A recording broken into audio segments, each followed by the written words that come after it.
Assalamualaikum warahmatullahi wabarakatuh. Halo Sobat Prisma, kembali lagi bersama kami di Prisma, Perbincangan Santai Matematika. Nah, di episode kali ini itu perdana sekali episode pertama dari HMPS Matematika Kabinet Ananta Cakrawala. Nah, sebelumnya mungkin kita kenalan dulu. Dari aku, Yaya, dari Matematika Angkatan 2025. Aku Hamdan dari Angkatan 25 juga. Di podcast kali ini kita akan membahas tentang yang lagi itu nggak sih hotnya sekarang ya? Ya, agak-agak hot gitu ya. Iya, terkait gimana sih prospek depannya dari lulusan UIN. Maka dari itu kita mengundang salah satu narasumber kita yang sangat luar biasa. Nah, halo Kak. Halo. Hai. Gimana kabarnya Kak? Alhamdulillah baik. Kalian gimana kabarnya? Alhamdulillah. Baik. Mungkin Kakak bisa perkenalan nih sama Sobat Prisma. Siapa Kakak? Kesibukan Kakak saat ini mungkin ya? Betul sekali. Iya. Halo Sobat Prisma ya? Iya. Halo Sobat Prisma, aku Atika Oktavia, aku alumni UIN Matematika Angkatan 2021. Saat ini kesibukan aku bekerja di KPP Pratama Yogyakarta. Wow. Keren banget ya? Keren. Berarti Kak Atika sekarang kerja di kementerian gitu ya? Di Iya. bawah pemerintah gitu? Iya betul. Nah, mungkin Kakak ini alumni Matematika Angkatan berapa Kak? 2021. 2021. Kalian 2025? Iya, baru masuk kemarin ya. Mungkin dulu itu awal Kakak masuk ke prodi matematika itu gimana ya? Iya mungkin Kak, jadi mungkin kayaknya akan menjadi suatu motivasi juga untuk kita semua atau audiens gitu. Jadi boleh diceritakan mungkin perjalanannya dari mulai masuk di prodi matematika di UIN Sunan Kalijaga ini sampai sekarang seperti itu Kak. Oke, jadi jujur matematika itu bukan prodi pertama aku, maksudnya bukan prodi impian aku, dan UIN Sunan Kalijaga juga sebenarnya bukan universitas impian aku awalnya. Jadi dulu minat aku pertama itu di prodi kesehatan masyarakat, tapi kenapa kok dari kesehatan masyarakat jadi ke matematika? Mungkin alasannya klise karena mungkin aku lebih suka menghitung daripada menghafal, tapi turns out ya di matematika juga gak cuma menghitung tapi menghafal. Dulu aku jalur portofolio UTBK. Kemudian untuk di UIN itu aku masuk angkatan 2021 selama semester 1 sampai dengan semester 4 sama kayak kalian aktif berorganisasi juga, fokus juga ke akademik. Kemudian kalau kalian 1 sampai semester 4 masih sistem paket SKS-nya semester 3. Kalau di 2021 dulu masih paket 1 sampai semester 4, baru semester 5 kita memilih konsentrasi. Pada saat itu aku milih statistika. Jadi dari konsentrasi statistika itu menjadi dasar tema skripsi aku, dan juga untuk tema skripsi dari situ, dan alhamdulillahnya aku juga bisa lulus tepat waktu. Jadi selama perkuliahan itu selain mempertahankan akademik, jelas sebagai tugas utama kita, ya sebagai tugas utama kita mempertahankan IPK, kemudian bisa lulus tepat waktu, juga berorganisasi. Selain itu organisasi yang aku ikutin juga dari dalam kampus dan juga dari luar kampus. Kemudian sempat juga menjadi awardee beasiswa, ya seperti itu. Terus untuk sekarang gimana perjalanannya sampai bekerja? Oh, ada beberapa magang juga yang sempat aku ikutin. Jadi mungkin kalian karena masih semester awal mungkin bisa mempersiapkan magang, karena secara teori emang kita boleh berpikir kalau kita sudah pintar dan lainnya, tapi kan dunia kerja itu kan mungkin butuh yang pasti, maksudnya butuh kamu udah pernah apa, kamu bisa apa. Jadi gitu. Iya, jadi kalian bisa ya cari-cari magang yang misal relevan, dan juga magang itu bisa dikonversi, masih bisa kan sekarang? Kayaknya kalau kemarin aku tanya ke dosen tuh udah nggak bisa. Oh, kerja praktik udah nggak bisa? Enggak, gitu di prodi matematika. Terus magang sendiri tuh nggak wajib juga gitu. Oh ya. Tapi mungkin tergantung juga ya. Mungkin kalau memang selaras atau gimana mungkin bisa dibicarakan sama dosennya. Tapi kemarin aku tanya sih kayak gitu. Ya waktu dulu alhamdulillahnya aku masih bisa dikonversi ke mata kuliah kerja praktik. Jadi dulu aku sama teman aku juga magang waktu itu di Dinas Komunikasi dan Informatika ini ya Kabupaten Bantul. Jadi di sana kita magang selama 2 bulan untuk dikonversi ke kerja praktik. Dari situ juga kita dapat DPL, dosen buat di lapangannya itu. Terus dari situ aku selama masih masuk semester akhir nih, aku kayaknya pengen deh untuk magang lagi gitu. Jadi selama aku lagi susun skripsi, aku pengen magang di Kementerian Keuangan. Jadi aku kepoin Kementerian Keuangan, kemudian dari websitenya. Jadi dari satu pintu dari website itu. Jadi aku daftar Kemenku itu, terus bisa milih kalau misalnya di Jogja bisa milih yang di Yogyakarta atau yang di Sleman. Pada saat itu aku dapat di Yogyakarta. Jadi selama aku nyusun proposal skripsi, aku juga lagi magang di situ. Terus setelah magang selesai, alhamdulillah skripsi aku juga selesai. Terus setelah itu tiba mau menunggu wisuda. Jadi aku wisuda periode yang Agustus. Sebenarnya aku pengen di periode Mei tapi mungkin belum bisa. Jujur itu sedih banget. kayak harusnya aku bisa lulus di Mei nih. Ternyata belum bisa. Jadi aku dapat wisuda di Agustus. Selama menunggu wisuda itu kan ada jarak. Aku sempat pulang ke rumah.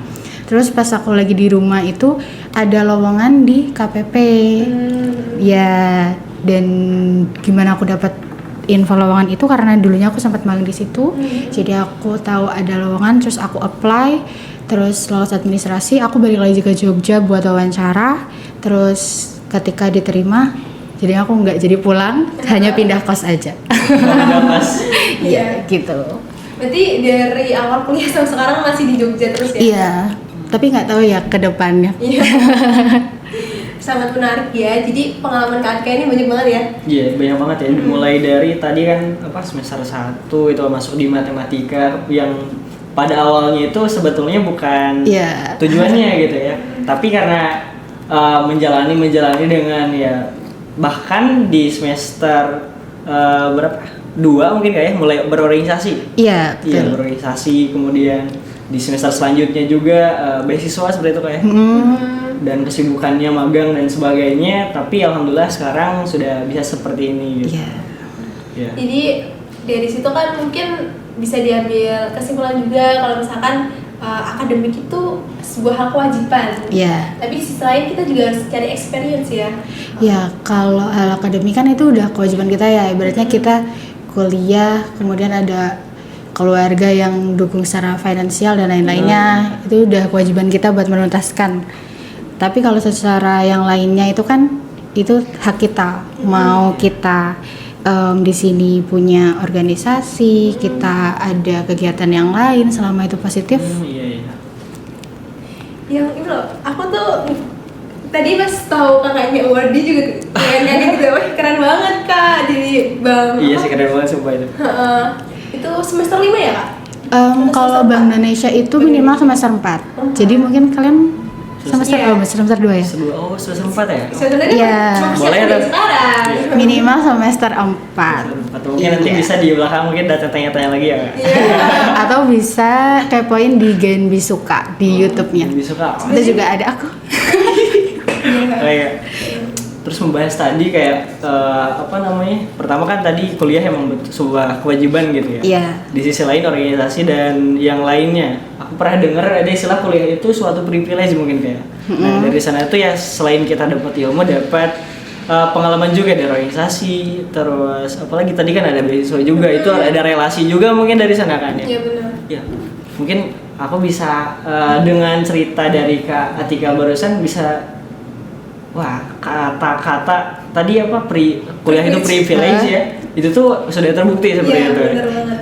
Iya, karena kan kenapa privilege? Pertama, secara mindset, secara pola pikir kita berbeda. Terus kemudian ilmu-ilmu yang kita dapatkan itu enggak lebih expert lagi karena kan sebagai kita dapat ilmunya dari dosen bahkan profesor guru besar ya kan. Terus setelah itu mungkin hasilnya kan kita dapat ada gelar di belakang nama kita, itu juga sebagai privilege karena ya kita tahu kalau misal di dunia kerja itu kan ada kualifikasi tertentu. Jadi ya sebagai privilege karena nggak semua orang bisa merasakan itu. Jadi kita harus bersyukur dan gunain privilege itu. Betul. Mungkin nih kalau kita bahas pekerjaan, kita langsung ke topik utamanya. Nah, kemarin beberapa waktu yang lalu Kak, ini ada berita sangat melejit ya beritanya tentang unggahan dari Instagram kabar mahasiswa.id di mana menyebutkan lulusan UIN itu sulit dapat kerja dan sekali mendapatkan kerja mereka itu menuntut gaji yang besar. Nah, mungkin dari kakak mendengar hal itu gimana nih? Kalau itu aku juga sempat FYP ya di TikTok. Pertama jujur ya shock gitu. Mungkin habis aku bilang ya benar ya enggak. Kalau misal mau enggaknya dulu atau benernya dulu nih? Enggaknya dulu aja dari aku ya. Enggak, karena benernya dulu aja. Oh, benernya. Benernya katanya kan sulit dapat kerja dan meminta kalau dapat kerja gajinya yang besar. Terus kualitas dari orangnya itu masih kualitas rata-rata gitu katanya. Sebenarnya kalau misal di dunia kerja itu kan nggak cuma faktor dari diri kita sendiri, maksudnya ada faktor keberuntungan dan juga ada faktor yang lain. Nah, kalau misal bener itu susah dan lain-lain, mungkin itu kurang di strategi atau enggak dia nggak memenuhi kualifikasi gitu. Dan sebenarnya itu nggak cuman terpaut di kampus UIN aja kan, maksudnya semua lulusan kampus yang lain juga mungkin bisa relate sama narasi itu gitu. Iya kan, mungkin pada saat itu aku juga nggak tahu awalnya kayak gimana, mungkin ada yang mau nggak itu dari lulusan UIN atau gimana, aku nggak tahu. Sebenarnya untuk seluruh lulusan ya kampus lain pun mungkin bisa relate kenapa susah mencari kerja. Dan ya kalau kita meminta gaji yang besar itu sebenarnya wajar, tapi kan perlu kita sadari juga kalau kita masih fresh graduate. Kecuali kalau misal bapak ibu kalian CEO atau direktur mungkin bisa. Tapi kalau misalnya kita memang dari bawah kan kita punya jenjang karir tersendiri ya. Seperti itu. Jadi kalau misalnya bilang susah dapat kerja, mungkin semua orang akan banyak yang relate susah dapat kerja itu. Dan relatif mungkin ya? Iya betul. Karena gini, kadang kan misal kita nih lulusan SMAT, kita mungkin ada dream company tersendiri. Aku pengen kerja nih di ini, pokoknya aku kerja maunya di sini doang. Sedangkan kita tuh ya baru lulus gitu, harusnya banyak skill-skill lain yang harus kita asah. Dan mereka juga nggak semata-mata langsung bisa hire kita kan.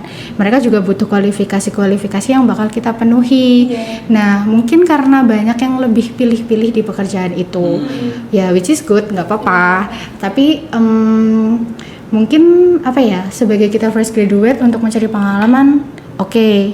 Tapi kalau misalnya untuk mencari gaji yang besar mungkin seiring dengan berjalannya waktu, karena kan untuk gaji juga kan menyesuaikan dengan jabatan dan juga kualifikasi pendidikan kita kan, seperti itu. Mungkin ada benarnya tapi ya nggak selamanya benar, nggak sepenuhnya benar. Mungkin kalau misalkan juga kalau dari berita itu kan menyangkut pautkan ke semuanya Kak, dari UIN tuh disangkut pautin sama selain mereka kualitas mereka bisa lulus, disangkut pautin sama kualitas pendidikan di UIN gimana gitu loh, bagus atau enggak, terus lain sebagainya. Nah mungkin sekarang kan juga ada berita lagi nih yang lagi hot news tentang dunia perkuliahan, tapi beda aspek terkait pelecehan seksual gitu kan Kak. Tapi dari situ tuh kita bisa dapat poin juga masuk ke sini. Dari tanggapan itu, dimana kalau misalkan top universitas pun kan top universitas itu juga nggak menjamin. Masih ada celah-celahnya kan. Artinya dari sini kan setiap universitas semua mau top ataupun top PTKIN, top PTS, top PTN itu pasti akan ada celah-celah negatifnya, dan itu Iya. kembali dari kita ya. Ya sebenarnya semuanya kembali ke diri kita masing-masing ya. Sebenarnya ini ya perdebatannya mungkin panjang gitu. Balik ke diri kita masing-masing, dan kampus juga ya berpengaruh. Iya, kampus berpengaruh memang iya. Tapi kan seberpengaruhnya kampus tetap nanti balik lagi ke diri kita kayak seperti apa.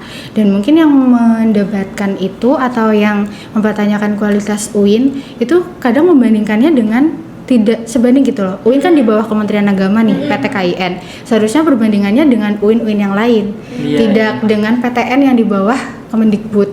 Mungkin itu yang mungkin banyak orang yang masih apa ya, rancu gitu, karena kan kita pertama udah beda kementerian naungannya. Jadi ya gitu. I see. Dan bahkan kalau misal UIN Jogja itu juga termasuk nomor 1 ya, nomor 1 PTKIN Iya, atau PTKIN. iya. Dan itu tadi aku jawab bener ya. Kalau enggaknya ya maksudnya dari banyak banget kalau lulusan UIN yang bahkan teman-teman aku itu juga banyak yang bisa di perbankan, dia ada yang ambil PPG, ada yang kerja di Bank Indonesia juga, dan banyak yang lain, ada yang dia terus ke luar negeri atau yang lain. Itu juga tergantung dari kita gimana mengambil kesempatan itu, dan ya itu lagi balik lagi gimana kita punya strategi buat kehidupan kita gitu loh ke depan. Kita harus punya target. Misal kalian ini kan masih semester baru, di semester 2 nih. Nah semester 4 aku harus ini dong, semester 5 aku harus ini. Jadi biar arah jalannya tuh jelas gitu. Jadi Berarti kita harus punya roadmap gitu loh. iya, harus ada rutenya, udah Iya. kita harus mapping gitu ya. Iya. At least we have plan. Iya. Meskipun nanti plannya nggak sesuai sama apa yang kita Iya. buat gitu, tapi kita setidaknya tahu habis ini kita harus ngapain nih Iya. gitu. Dibandingin apa ya? Ikut ngikutin alur gitu ya. nggak bisa. Duh, kanan kiri atau kemana nih gitu. Nah, terus Iya. mungkin kalau bisa aku simpulin, jika ada yang bertanya gitu ya, dan terkait dengan unggahan dari akun kabarimahasiswa.id itu ya, jika ada yang bertanya mungkin worth it gak sih masuk UIN gitu ya? Worth it. Ya udah ada buktinya ya. Mungkin aku bisa simpulin kayak gini ya. Itu tadi udah dijelasin. Jadi ada kalau klasifikasi ada 2 faktor ya. Ada faktor internal dan eksternalnya. Mungkin internalnya itu mulai kayak ya bagaimana proses kita belajar gitu ya. Cara kita tadi ngeplan itu juga kan. Dan ya hal-hal yang internal lainnya gitu. Kemudian eksternal lainnya ya fasilitas. Mungkin kalau dibandingin dengan univ-univ yang katakan seperti UI atau mungkin yang lainnya gitu, UGM mungkin ya kita bisa akui mungkin kita di bawahnya gitu. Tapi itu ya hal eksternal tersebut ya harus kita imbangin dengan hal internal di kita sendiri gitu ya. Karena jika kalau kita bandingin juga gitu, setiap univ tadi ya seperti kasus yang tadi juga itu ya ada plus minusnya seperti itu. Pasti akan ada celah-celahnya gitu. Iya. Dan sebenarnya kalau mau tes dari aku, mungkin aku bisa share sedikit karena pada saat itu kan aku dapat beasiswa BI. Kemudian aku di organisasi Genbi regional namanya, itu dari 4 kampus, UIN, UPN, UGM, dan satu lagi UNY.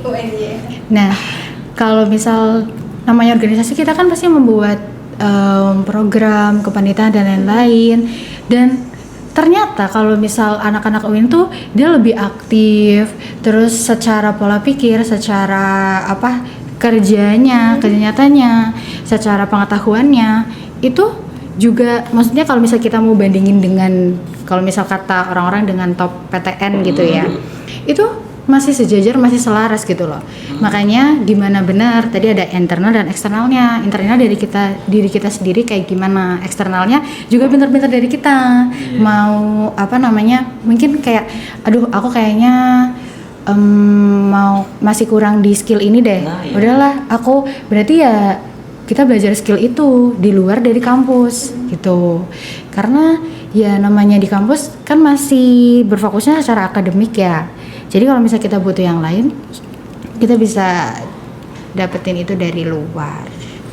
Mungkin kalau misalkan teman-teman masih denial gitu ya, ada yang mau masuk UIN, iya enggak ya masuk UIN, atau enggak yang sekarang lagi di UIN mau coba lagi ya, mungkin lebih di make sure lagi, aku masih tetap bakal bertahan di sini atau gimana gitu. Kalau misalkan masih bertahan di sini, berarti harus berusaha buat atur lagi tuh di sini biar grow up-nya tuh gimana. Karena kalau misalkan kita nge-stuck dan stay di keadaan, nggak bisa, maksudnya kayak kita nggak bisa grow up kita ya. nggak bisa kalau kita nyalain keadaan Iya, terus. nyalain keadaan ya. terus tuh nggak bisa. Nggak bisa. Malah opportunity yang kita punya itu bakal hilang.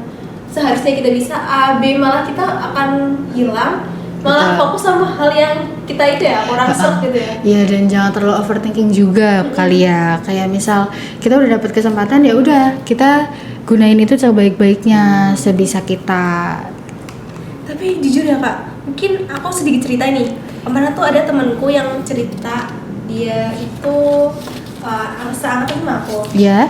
Dia kelas sebelah kan, dia cerita sama aku. Dia tuh bersyukur masuk di UIN tau kak. Meskipun pilihan pertama itu maksudnya dari awal bukan masuk UIN, tapi mungkin ini hal kecil ya. Tapi dari sini, dari hal-hal kecil ini sangat mampu dia. Dia baru pertama kali punya temen lingkungannya yang dia tuh ngajak sholat gitu kak. Jadi dulu tuh sebelumnya tuh dia tuh sekolah di negeri kan, Iya. dari SD sampai sekarang tuh dia sekolah di negeri.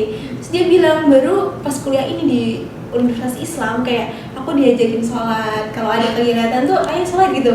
Kayak oh my god, oh ternyata ada beberapa hal kecil yang orang-orang tuh dapetin gitu loh. Iya. Kayak, Dan emang itu benar sih, selingkungan juga berpengaruh ya, teman Iya. juga berpengaruh. Aku juga itu juga menjadi poin bersyukur aku juga kenapa aku di UIN, karena ibaratnya pergaulan aku masih terjaga. Aku juga tidak mungkin tidak menjelekkan misal kampus yang selain UIN, tapi secara walaupun itu kita di matematika, kita tetap diberikan bekal terkait keagamaan kan. Iya. Ya kan, dari semester 1 sampai semester 2 juga ada mata kuliah tentang keagamaan juga yang secara umum. Terus juga secara ada mata kuliah kebangsaan atau Kebangsaan, apa? iya. Ya, itu juga ada.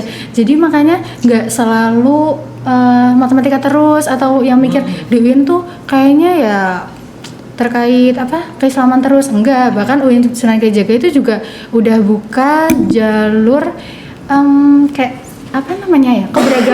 iya keberagaman. Iya, jadi di kelas kalian apakah ada yang non muslim? Ada. Ya, jadi ya gimana ya, jangan menelan misal kayak berita atau kayak FYP dan itu mentah-mentah gitu loh. Betul. Karena kan itu ya namanya di medsos cepet banget kan dia kesebarnya, cepet banget orang-orang tahu informasi itu, tapi kan kita nggak tahu itu bener atau enggak, benernya gimana, enggaknya kayak gimana. Jadi harus pinter-pinter lah kita menyaring-nyaring. Informasi. Iya. Iya, jadi kakak bicara tentang keberagaman, keinget nih, aku kemarin tuh cerita-cerita sama temanku yang di universitas lain di Jogja. Dia tuh tanya ke aku sebagai mahasiswa UIN, emang bener ya di UIN tuh harus hafalan dan sebagainya. Dulu dia katanya pernah mau daftar tapi dia ragu karena takut dia nggak bisa ngimbangin dengan kondisi dia tentang agama dia gitu. Padahal di UIN Sunan Kalijaga itu kayak kita masih bisa berkondisional dengan kondisi kita ya kak? Iya, jadi UIN itu ya tempat kita menuntut ilmu buat kita jadi sarjana, bukan pondok juga gitu kan. Maksudnya. Terus kalau misal terkait masih ngimbangin atau enggak, ya mungkin balik lagi jurusan apa yang dia ambil. Kalau misal kayak di kita jurusan yang masih umum, ya fokusnya di prodi kita ya tentang matematika secara umum dan lain-lain. Mungkin secara keislamannya nggak sebanyak yang teori matematika, tapi beda lagi kalau bahasa Arab dan lain-lain. Ya kan itu harus punya skill-skill bahasa Arab. Ibaratnya kayak aku juga bukan lulusan dari pondok, terus tiba-tiba aku masuk bahasa Arab, ya aku nggak bisa lah. Maksudnya bakal berat banget gitu. Ya, mungkin teman-teman yang mungkin agak ragu gitu ya karena terkait itu di Fakultas Sains dan Teknologi ini tuh kalau untuk agamanya bakal dipisahkan ya antara lanjutan sama juga pemula. Jadi kayak misalkan aku nggak bisa ngaji, aku nggak ada hafalan, itu bisa kok. Nggak bisa bahasa Arab juga masih oke gitu.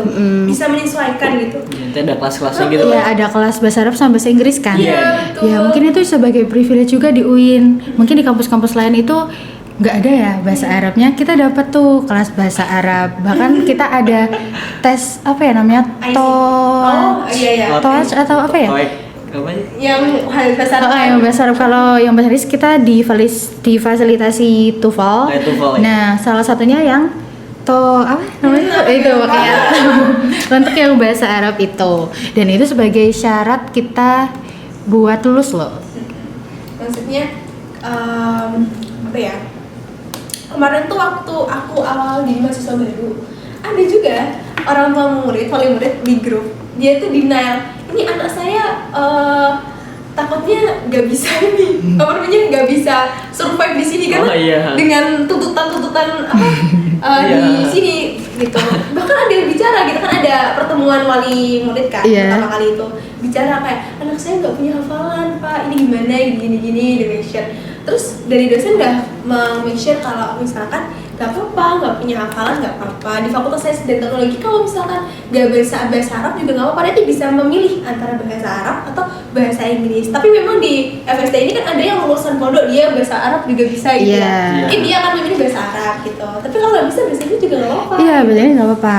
Kalau misal di kampus kita emang dua-duanya kita harus tes memang, yang bahasa Arab sama bahasa Inggris. Tapi kalau di FST terlebihnya di matematika hanya dibutuhkan minimal satu aja yang lulus. Iya dipilih. Kalau misal ngerasa aduh bahasa Arab kayaknya jelek gitu, ya udah di-push di bahasa Inggrisnya aja. Aku juga gitu karena aku juga ya nggak pinter bahasa Arab juga karena nggak ada background pondok dan lain-lain. Tapi kan ada program di UIN apa namanya P3K atau PPKK. Iya itu kan dibelajarin apa ya, ada bahasanya juga kan, ngaji hafalan-hafalan di situ. Tapi itu nggak dari awal masuk kuliah sampai lulus kok, itu hanya di semester 1 dan 2. Temanku kan ada yang belum bisa ngaji dan dia baru belajar juga. Ya nggak apa-apa. Iya. Dan itu maksudnya lingkungannya juga kakak pembimbingnya kan dari kakak tingkat, jadi bisa lebih enak gitu kalau mengajarin gitu. Dan aku rasa sih semester 1, 2 di UIN Sunan Kalijaga itu sangat apa ya, kan kita masuknya tuh masih adaptasi ya mungkin ya. Nah itu jadi kita emang betul-betul dibekali tadi dari keagamaan terus kebangsaan gitu ya, tadi bahasa juga kayaknya menurut aku itu sangat lengkap gitu. Iya, jadi kembali lagi mungkin kita akan mengejar dunia ya teman-teman, mengejar pekerjaan dan sebagainya, tapi kan pondasinya tetap agama gitu ya, at least kita tahu caranya ini, caranya sholat, mengaji gitu ya, ataupun ya kemarin juga bahkan ada kayak teman kita gitu kan yang gak Islam juga ya, sama gitu. Ada teman dia di kelas Nonius.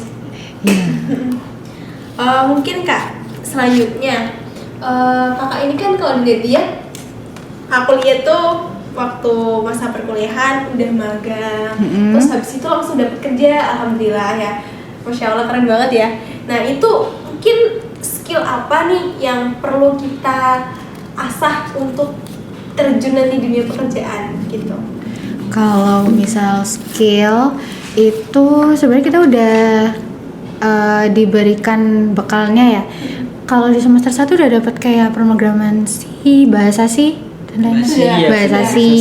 terus nanti bakal dikenali dengan R, terus nanti dari UIN atau dari Prodi juga ada berbagai workshop mungkin tentang JavaScript atau Python dan lain-lain. Itu termasuk skill mahal yang sudah UIN kenalkan atau Prodi kita kenalkan.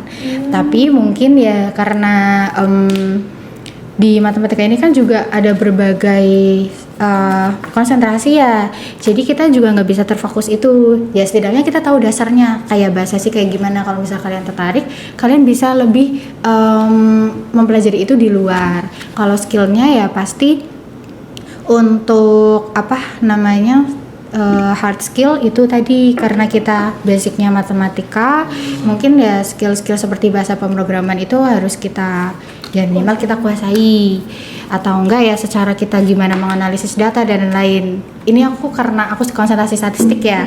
Kalau misal mungkin di konsentrasi aljabar atau yang lainnya itu beda. Jadi ya itu nanti kalau misalkan udah masuk ke konsentrasi yang kalian pilih, kalian lebih terfokus lagi dan bisa diasah lagi skillnya. Kalau misal untuk soft skill, jelas nanti kita butuh untuk komunikasi, terus nanti gimana kita secara organisasi, dan kalian juga udah bener selain akademik ikut organisasi dan lain kan, itu kan benar-benar mengasah kan gimana kita berhubungan dengan seseorang, terus kita kerja timnya kayak gimana, mungkin itu. Jadi ada dari hard skillnya dan juga soft skillnya. Harus diimbangi ya. Iya. Iya, benar, bagus. Iya sih, aku rasa juga lumayan kayak melatih apa ya, pertama tuh komunikasi gitu Iya. kan, terus public speak, terus juga ya problem solve seperti itu ya. Ya itu soft skillnya kan. Iya, soft skillnya banyak sekali kan, kadang ya problem seperti itu ya di organisasi. Mungkin nih Kak, kan udah berkecimpung keluar, itu kira-kira dengan gelar esmat gitu ya Kak, itu bakal jadi hambatan atau malah jadi opportunity yang luas gitu ketika Kakak terjun di dunia kerja? Kalau menurut aku tuh sebagai opportunity yang luas ya, bukan sebagai hambatan. Ya kalau misal kita mau nyebutnya hambatan, kita udah berjuang buat gelar itu loh. Terus kayak kenapa kita harus menyebutnya itu hambatan Iya. gitu kan? Kalau misal dari situ esmat itu banyak banget peluangnya loh. Jadi bener kata orang sih, matematika itu kan katanya cobaan ya. Ya ini kita cobain lah, cobaan Cobain. itu. Dicobain cobaannya sampai selesai. Iya. Yang kalian ini baru masuk, aku udah keluar. Jadi kayak yang kalau misal mungkin kalian ngerasa atau enggak, kalau misal ditanya, oh jurusan apa, matematika, wah berat gini. Iya, bener banget. Iya, Dan bener emang banget. berat, tapi maksudnya itu bisa kok gitu. Dan kualifikasi di dunia kerja untuk sarjana matematika itu juga luas. Ataupun misal kalian udah teori matematika tapi aduh kayaknya aku mau jadi guru deh misalnya, kalian bisa ambil PPG untuk bisa dapat sertifikasi untuk mengajar. Tapi kalau misal kalian aku nggak di passionku jadi guru deh, enggak gitu, ya udah kalian bisa mungkin bisa di perusahaan di Danantara atau misal di kementerian atau misal ya di perusahaan-perusahaan swasta yang emang bonafit gitu, yang gede-gede juga banyak. Dan juga ya lembaga-lembaga keuangan Indonesia itu juga membutuhkan lulusan dari matematika itu. Yang harus kalian tahu kalau nggak semuanya jurusan itu bisa apply gitu, dan matematika itu banyak sekali kesempatannya gitu. Tapi balik lagi kita harus sesuaikan dengan kualifikasinya, apa yang mereka butuhkan.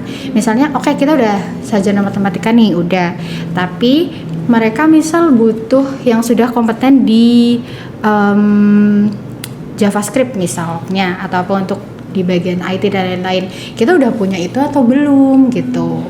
Dan nanti jangan balik lagi menyalahkan kampus, kenapa dari kampus kita dari kampus sudah memberikan kita bekal, ibaratnya bekalnya lah. Kalau misal kita mau lebih expert lagi ya banyak kok yang membuka kelas-kelas itu yang nanti kita dapat sertifikasinya dan lain-lain itu.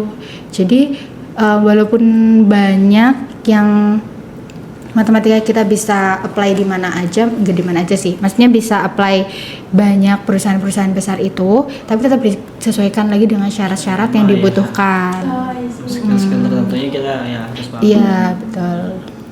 Jadi apa ya, masuk matematika itu sebuah hal ya, cobaan tapi Ya, Iya, Ya udah cobain aja. Terus kan tadi ngelihat ya, katanya kan matematika kayak ya gak kayak istilahnya gak khusus gitu ya. Jadi aku ingat kemarin podcast sebelumnya tuh sama Pak Wahid ya. iya Pak Wahid. Iya, jadi matematika tuh emang nggak ada kekhususan tertentu di Iya, bidangnya, betul. tapi selalu ada ruang untuk matematika. Iya, Betul. betul. Karena kalau bisa dibilang semuanya tuh butuh matematika. Iya. Iya kan? Kayak misal handphone kalian aja untuk sandi dan lain-lain, nanti kalian baru pelajarin di persandian, kriptografi, itu seru. Nanti ketemu Pak. Iya, Pak ini, Pak Zaki. Iya, betul. Oh iya Kak, mungkin aku tuh jadi ingat tadi flashback sedikit kembali lagi tadi ke sebelumnya membahas tentang roadmap. Mungkin kan kita tahu nih kakak ini awalnya tuh nggak mau masuk ke matematika UIN, terus dilihat ternyata bisa berkembang dengan baik kan, Iya. survive dengan baik.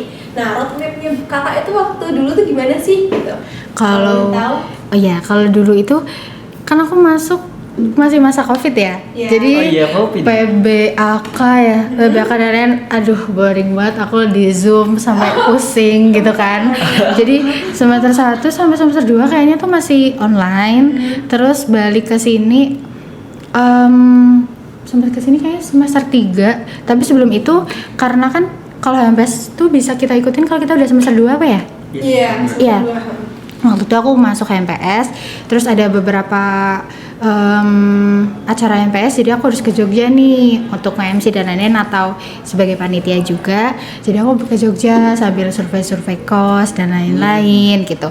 Terus untuk difokuskan yang di awal semester itu, aku fokus mau ke akademik karena kenapa? Karena kan semester awal itu pasti mata kuliahnya nanti nggak seberat yang di akhir gitu kan, dan ibaratnya gelas itu kita masih diisinya ibaratnya masih segini kan. Kalau misalnya kita mau nge-push yang lain pas kita udah penuh itu kan agak burn out ya, kayak agak susah gitu. Jadi yang semester awal-awal itu aku fokuskan gimana untuk akademiknya itu dan organisasi. Jadi aku ikut HMPS juga, ikut organisasi selama ya buat seling-seling lah. Nanti di organisasi HMPS juga kan banyak banget acaranya ya, banyak banget programnya. Jujur itu melah kan? Iya. Terus ya itu dari organisasi, kemudian nanti tetap di akademiknya itu. Terus di semester 3 itu aku ikut apa ya? Oh mungkin ini ada ini mungkin kayak akal-akalan aku aja ya.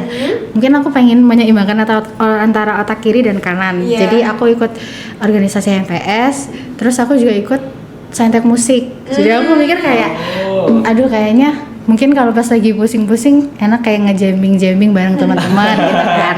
Terus ya udah aku masuk SM, dan ya kalau misal SM itu kan dulu setiap hari apa ya, mungkin Rabu atau Jumat itu kita ada jamming gitu di aula.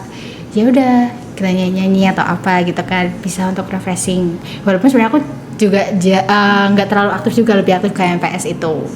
Nah terus semester 1 sampai 4 kan dulu aku masih paketan.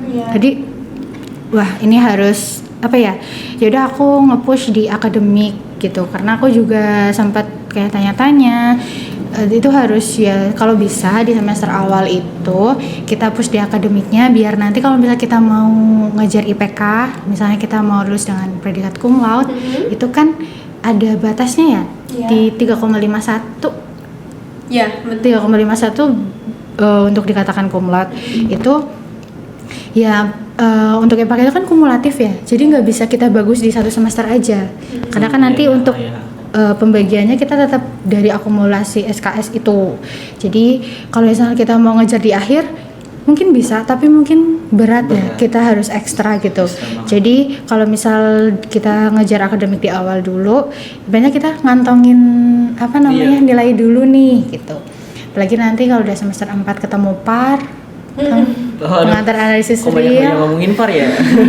kalian harus cobain dan itu mungkin karena ya itu berat sih, dan kayaknya tuh nggak cuma di UIN aja sih, kayak program studi matematika di kampus lain juga mengakui kalau par itu sulit.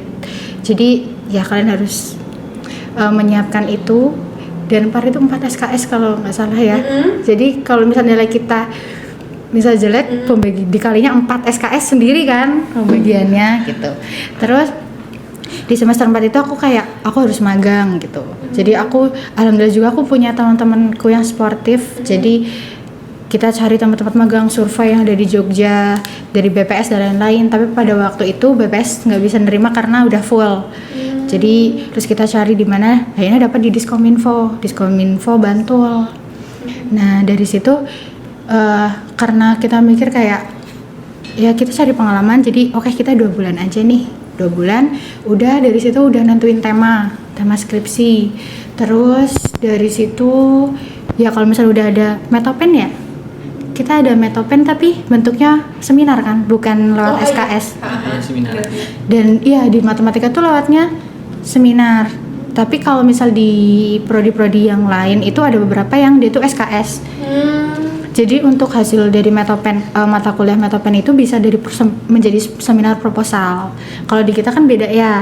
Jadi kalau misalnya udah di metopen, ya udah kita harus udah lebih fokus itu. Terus aku agak down di organisasi, kayak kan aku di HMPS juga 2 tahun.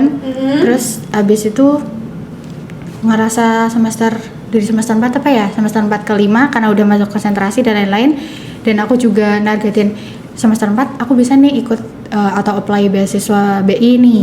Yaudah aku apply beasiswa BI, gimana aku harus dapat nih gitu kan. Terus alhamdulillahnya dapat, dan dari situ juga kan ada komunitasnya sendiri, jadi udah beda lingkup lagi. Jadi aku yang di kampus, yang jadi di kampus, aku ngerasa kayak enough nih gitu. Kayak aku juga udah lama di HMPS, sudah lama yang kayak di Saintek Musik dan lain-lain. Aku mau yang lain deh gitu kan. Iya, bertemu sama teman-teman yang dari luar prodi dan lain-lain. Jadi aku terus fokus ke yang mungkin organisasi yang masih luar kampus tapi lebih luas lagi. Terus itu tadi roadmap untuk beasiswa tadi, dan juga udah mempersiapkan aku mau konsentrasi apa ya nanti, apakah statistik atau aljabar atau apa gitu. Terus aku mulai tanya-tanya terkait nanti untuk kira-kira judul-judul skripsinya itu apa, kalau misal konsentrasi ini apa gitu, kira-kira apa yang menjadi kemampuan aku gitu. Terus semester 5 aku ambil akhirnya statistika. Terus habis itu masuk ke tema, yaudah pokoknya tema harus cepet gitu. Terus kan itu kan kita akan diplotin beberapa dosen kan yang sebagai DPT dan DPS. Ada yang sama antara DPT dan DPS, dosen pembimbing tema sama dosen pembimbing skripsi, ada yang berbeda. Kalau misal aku alhamdulillahnya sama, jadi dari dosen pembimbing tema dan dosen pembimbing skripsinya sama. Pada saat itu aku sama Bu Eva. Terus setelah itu ya aku juga ada target sendiri untuk sempro. Aku harus sempro di bulan ini, misal kayak aku nggak boleh lama-lama nih, dari sini aku harus sempro. Tapi aku juga masih ada keinginan aku pengen magang lagi gitu yang tadi aku bilang. Jadi aku kayaknya mau nambah satu lagi deh pengalaman magang untuk CV aku.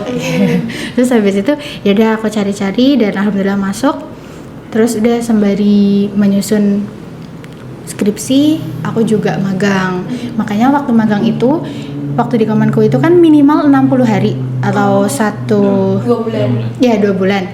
Jadi aku ambil minimalnya banget. Ibaratnya kayak biar aku terpenuhi juga keinginan aku, dan skripsi aku juga nggak terlena gitu, kayak nggak terabaikan juga. Terus habis itu udah selesai, terus aku lanjut skripsi.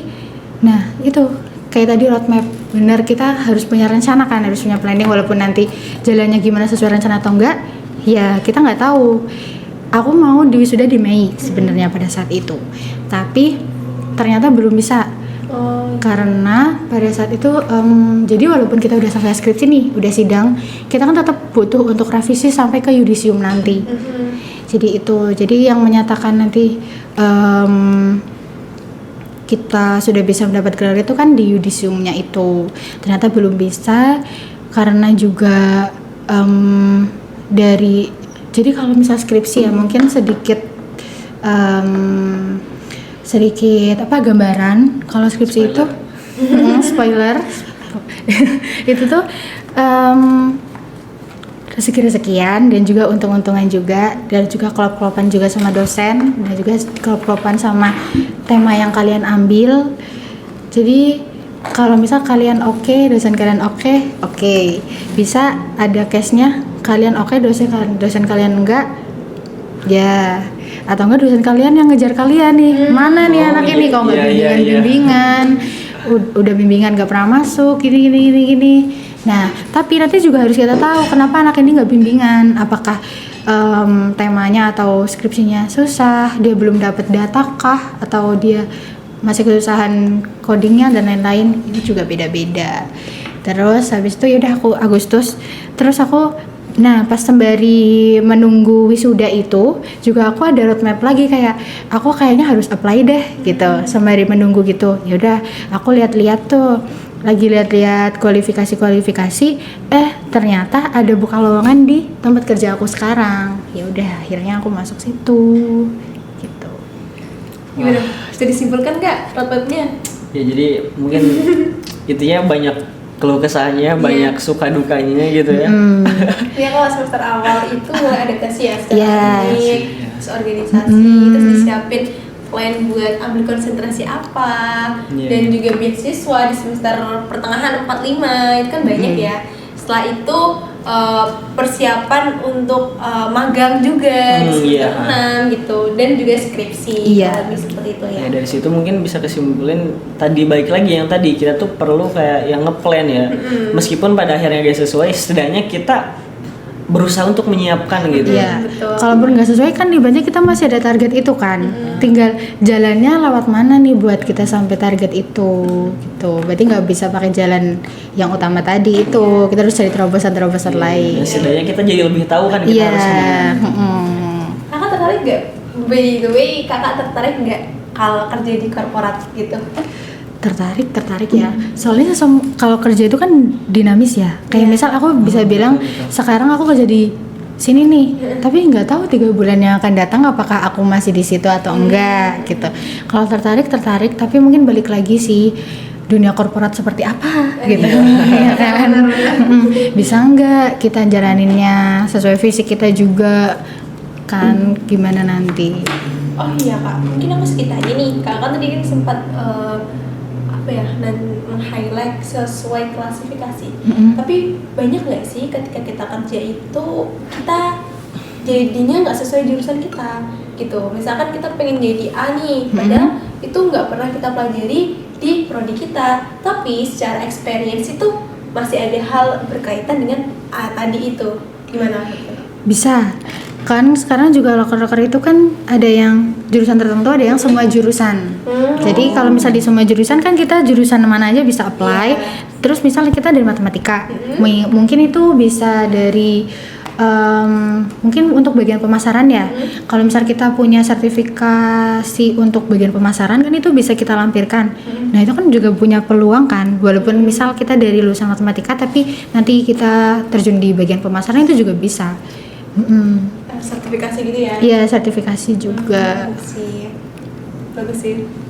Ya, dan aduh ini kayaknya jadi promo beasiswa lagi. Kenapa? Kalau ya waktu itu juga sertifikasi itu juga alhamdulillah tuh juga dari BI itu aku sempat dapat 2 kali. Oh. Dan itu dari BNSP, dari Badan Sertifikasi Nasional, BNSP, Badan Nasional Sertifikasi apa ya? BNSP. Aku juga lupa. Badan Nasional Sertifikasi Profesi. Oh. Iya.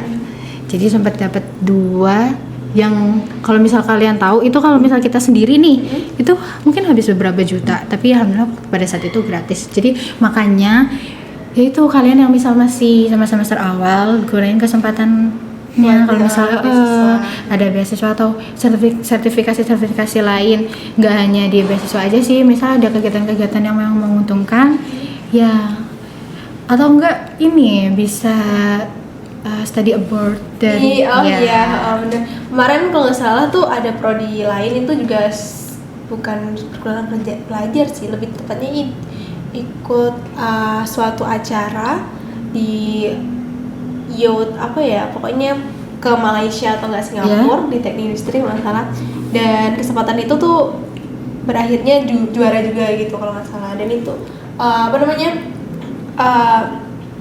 anak UIN kan berarti bisa lah ya buat ikut seperti itu. Bisa banget. FIT kan juga dipasang pamflet gitu ya, mahasiswa yang itu ya. Iya. Kan. Berarti ketika kuliah itu juga kalau bisa memaksimalkan potensi ya. Betul. Tapi tetap jaga kesehatan juga sih. Maksudnya jangan Masih diumbangin gitu ya. Iya. Pola hidup sehat juga, tapi juga tetap itu yang ngelakuin tugas sebagai mahasiswa. Kamu sendiri gimana kalau ada dengar cerita dari Katika? Pengen kerja apa gitu? Iya. Atau gimana? Apa ya? Mungkin ya menjalani dulu nanti. Kayak tadi Terus kita nge-mapping gitu ya. Mungkin yang kalau aku sih biasanya paling nge-plan yang mungkin dekat-dekat dulu gitu ya. Semester depan mungkin atau 1 tahun ini gitu ya. Oh, I see. Ya, atau paling dekatnya ya matkul ini aku harus dapat A nih. Gitu. Itu kan juga termasuk target sendiri kan. Betul. Jujur aku juga sekarang semester 1 semester 2 ya Kak. Aku merasa lagi dinelan juga sih kemarin pas liburan, lagi dengan berita itu. Jujur. Karena kenapa? Maksudnya kayak dulu itu aku punya plan waktu SMA mau A mau B, tapi ternyata pas udah dijalanin sekarang udah mahasiswa itu aku nggak menjalanin apa yang aku impikan dulu gitu. Nggak pernah ada terbisikkan buat A, buat B, buat C. Nah itu aku titik dimana aku sedih gitu loh kak, sedih. Aku jadi nggak mood mau ngapa-ngapain, mau kuliah atau mau apa-apa deh. Tapi aku nggak capek, tapi bener-bener pikiran kosong gitu ya. Terus dimana aku tuh nonton podcast dan juga mulai diskusi sama orang-orang yang menurut aku tuh mereka itu bisa menjadi inspirasi buat aku kan. Dan dari situ kayak aku tuh mulai melihat banyak hal-hal yang aku baru dapetin. Maksudnya meskipun dulu itu aku punya plan A, plan B nggak aku jalanin sekarang, tapi aku juga dapetin sesuatu yang nggak pernah terpikirkan di masa lampauku gitu. Jadi kayak oh iya gitu. Dan aku jadi lebih berpikir untuk gimana solusi ke depan dibandingkan aku harus nge-stuck, harus ngerasa sedih gitu-gitu. Jadi di momen itu kayak aku jadi nggak ngapa-ngapain. Jadi aku lebih mikir kayak oke, next aku harus gimana, aku harus mau apa, gini gitu.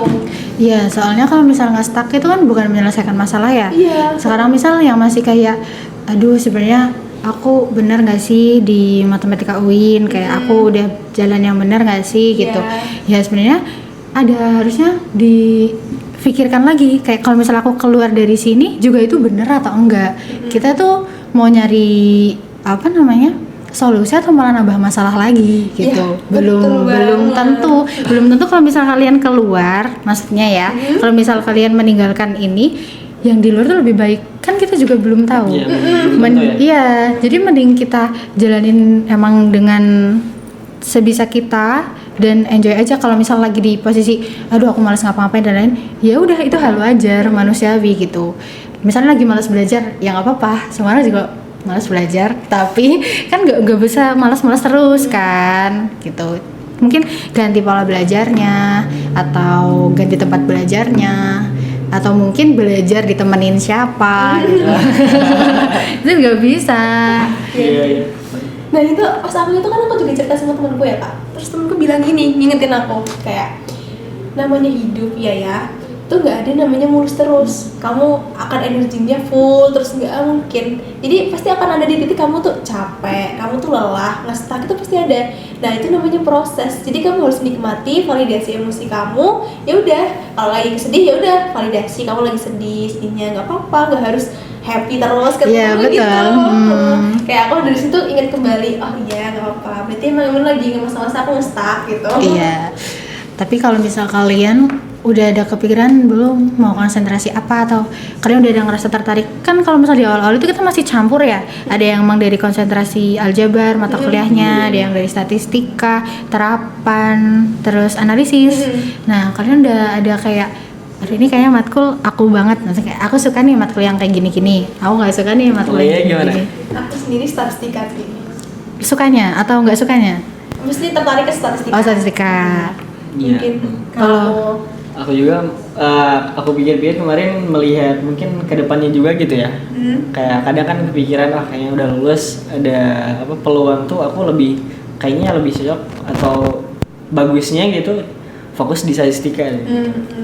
Statistika emang primadona sih di matematika, dan dosen matematika juga masih bingung ini gimana biar rata, biar semuanya suka.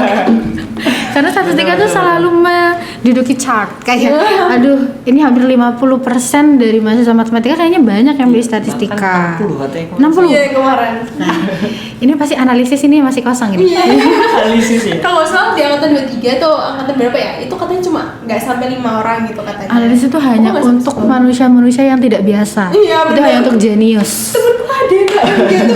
Aku tanya, kamu mau masuk apa nih? Aku mau masuk analisis. Analis dari awal emang aku tertarik sama analisis ya. Oke, gila, bukan manusia biasa orang. Maksudnya dari teman sebayaku, kakak tingkat, terus kemudian di bawahku juga yang tertarik analisis itu udah yang jenius pokoknya. Itu udah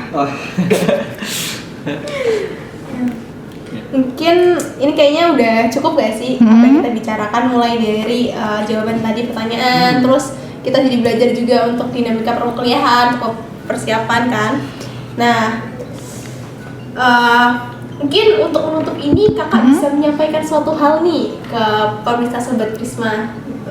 Oke, jadi kalau misal Sobat Prisma nih, baik yang sekarang mahasiswa matematika UIN ataupun belum, kalau dari aku terus belajar, jangan berhenti belajar dan jangan takut buat coba hal baru. Dan tetap jaga kesehatan, mau gimana pun kesibukan kalian, tetap yang utama itu badan kita sendiri gitu aja sih. Kalau misal yang lain-lainnya ya kita nikmatin aja, tapi tetap ada target di depan. Dari Hamdan? Mungkin dari aku ya gak beda jauh ya. Apa yang kamu dapat dengan pembicaraan kali ini? Mungkin bisa aku simpulin dan mungkin bisa aku sampaikan biasanya ke mahasiswa baru mungkin ya. Mungkin kadang kan ada yang bingung gitu ketika kuliah tuh apakah fokus kuliah aja gitu atau berorganisasi juga, dan organisasi apakah mengganggu atau seperti apa. Nah, menurut aku dan dari yang disampaikan Kak Atika tadi ya, panjang lebar dan sebagainya, selain organisasi tadi itu kan magang juga sampai 2 kali seperti itu ya. Itu ya kembali lagi tadi ada 2 faktor, yaitu faktor internal dan eksternal. Internalnya seperti skill dan ya yang lainnya seperti itu ya. Ya mungkin seperti itu dari aku. Kalau dari aku sendiri, wherever we are, dimanapun kita berada, itu kembali lagi kepada diri kita. Yeah. Nah, mau dimanapun kalian, di prodi apapun, di universitas apapun, kembali ke diri kalian. Dan ya jangan lupa untuk self awareness, pahami potensi diri biar kalian bisa melihat opportunity di tempat yang kalian punya gitu. Ya, ngomong juga makasih ya sudah diundang di podcast ini. Semoga bermanfaat. Kalian juga semangat kuliahnya. Yang di belakang layar juga. Ya, mungkin juga kita juga ucapin terima kasih banyak ya. Terima kasih banget. Soalnya kemarin tuh kita bisa dibilang sedikit susah nyari narasumber ya. Dan ketika dapat kabar dari Kak Atika bahwa bisa gitu ya, menyanggupi, sangat senang banget gitu ya. Terus lihat portofolio kakak yang masya Allah. Benar sih ya. Nah gitu aja ya teman-teman. Jadi terjawab kan tentang lulusan matematika itu, lulusan UIN itu seperti apa, proses karirnya gimana, dan mungkin teman-teman yang lagi di NEL sekarang di masa perkuliahan gimana atau mau masuk UIN ini, itu insya Allah di podcast ini dapat menjawab ya. Iya, semoga ya. Kalau enggak ya mungkin bisa tanya-tanya nanti kita di Instagram kita ya. Iya. Follow HMS Matematika. Buat kalau ada pertanyaan apa-apa mungkin komen aja gitu ya. Iya. Di YouTube ini atau mungkin aspirasi dan sebagainya untuk podcast Prisma ke depannya mau datengin narasumber siapa, itu boleh banget loh teman-teman. Langsung komen aja di YouTube kita ini. HMS Matematika. Ya, udah kurang lebih seperti itu. Sampai jumpa di episode selanjutnya. Sampai jumpa di Prisma. Ya, perbincangan santai matematika. Tutup pakai salam gak sih? Wassalamualaikum warahmatullahi wabarakatuh. Sampai jumpa. Udah, kayaknya panjang banget ya. Panjang banget ya, gak kerasa. Ini masih kurang sih menurut saya.